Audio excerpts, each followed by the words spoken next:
Hey, welcome to Let the Light In TV. I am Craig Christoffersen, and today we have the TTArtisan 50mm f0.95. That's right, 0.95. This thing can go wide open. And so this is an affordable, ultra-fast prime lens.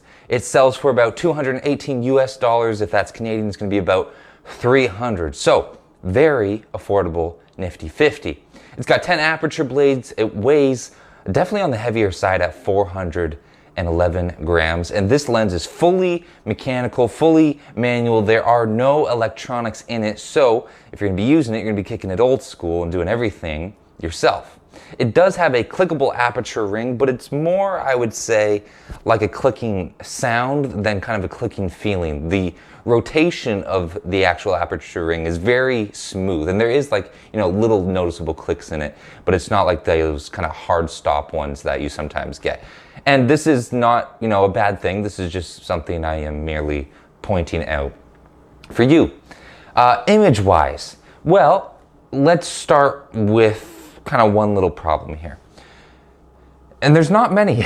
I will clarify, there's not many, but here is definitely an issue. So it's really soft if you are all the way open at f0.95 and at the minimum focus distance, which by the way is 50 centimeters. All right, the minimum focus distance is 50 centimeters. So if you have your subject at 50 centimeters away from the lens and you're wide open at f0.95, the image is very soft.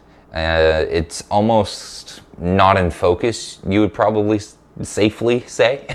So it's not usable within that kind of range. But here's the thing, as with every tool that you're gonna use, everything has its highs and lows, its strengths and its weaknesses. And so this is one of the lens's weaknesses, being wide open f0.95 and having it at the minimum focus distance. Although you do have to take into consideration having an aperture of 0.95 and a focal distance of 50 millimeters, which, times the crop factor, which is 1.5, so 75 millimeters, your focus window is extremely, extremely thin. So you do have to take that into consideration. And so let's, continue on with this thought. All right, so f0.95 at minimum focus distance isn't usable. So does that mean f0.95 isn't usable at all, right? Is it just kind of this gimmick where we can say we've reached this certain aperture point and it can go wide open, but it's not really useful?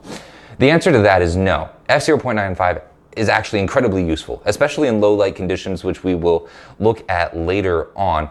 But if you just take it away from that minimum focus distance, you're gonna be okay, right? If you get it a couple meters out, you'll find your precision. And really, actually, what I found with this lens is, here's a picture that I did, a little focus check on 0.95, but kind of the magic spot on this lens seems to be f2.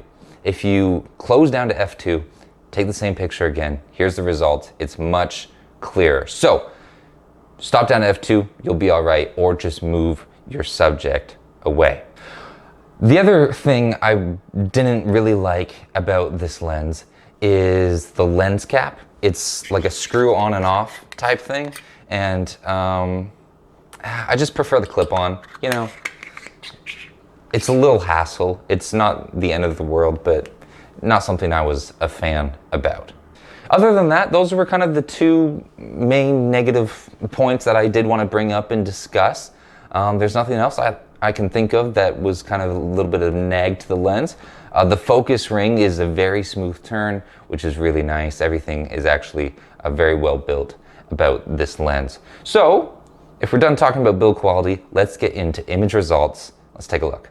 Here is what lens flares look like at f0.95, and then here is some flaring at f16. Moving on, bokeh balls at f16, and I'm adjusting it all the way nice and slow to 0.95. That'll give you a little bit of an idea, as well as the footage we are about to take a look at. Here we are outside. I believe we are about f1.8, f2 right here, and you'll see the background is extremely washed out. It is heavy in what it does there. And you'll also notice on that zoom there is a little bit of focus breathing. As you can see, kind of the distance changes within our background and our foreground. So a little bit of focus breathing, but it's not terrible. It's pretty decent. Here we're taking a look at some flowers, and like I said in the earlier review portion, it's kind of tricky sometimes to really get your focus in the right area. You'll notice as I zoom back here, I'm having a little bit of trouble getting that flower back in focus. It's a little hard sometimes to adjust the focus, but overall, I mean, you have this beautifully washed out background thanks to, of course, the extremely wide aperture. You have beautiful colors. I haven't touched this footage up whatsoever. And what they also promote it as is good at night. Well, look at this. This is f/0.95 at night, right? Everything is far away. Our subjects are in focus. We don't have to worry about, our focus if it's not minimum focus distance. And it looks beautiful. It's just so clean. And I mean, this is at night. The only thing lighting this is the street lights, and it's not a well-lit area, but it performs very nicely. So there you have it. This is kind of a low light beast, isn't it? Especially for the price point. I mean, it's really a good performance that this lens puts on. I was so thrilled about having a lens like this that I can use at night and keep my ISO 2000 or below. I mean, that was really quite incredible and extremely useful, especially for video, because you can only do so much to keep a clean image when it comes to video. You can't lengthen, your shutter time. So it was a really useful tool, and I think taking everything into consideration, yes, it does have, its little bit of flaws, but it's nothing too dramatic. So taking into consideration the price point and the minimum amount of flaws that it does have, I think this is a very high performing lens for 200 US or 300 Canadian. Very, very impressed. So there you have it. There is the review of the TTArtisan 50mm f/0.95. If you want to check out more information, a more detailed review in specific regards to photo, then here's a link to Dustin Abbott's channel. And if the link is not up yet, that means the video hasn't been released yet, but don't worry, I will update it. All right, that's it. I hope you guys have a wonderful day. If you want to purchase the lens, the links are down below. You can get to Dustin Abbott's channel below in the links as well. Follow us on social media. Check out some merchandise or some camera recommendations that we have down there. Other than that, I hope you have a wonderful day. Remember to let the light in.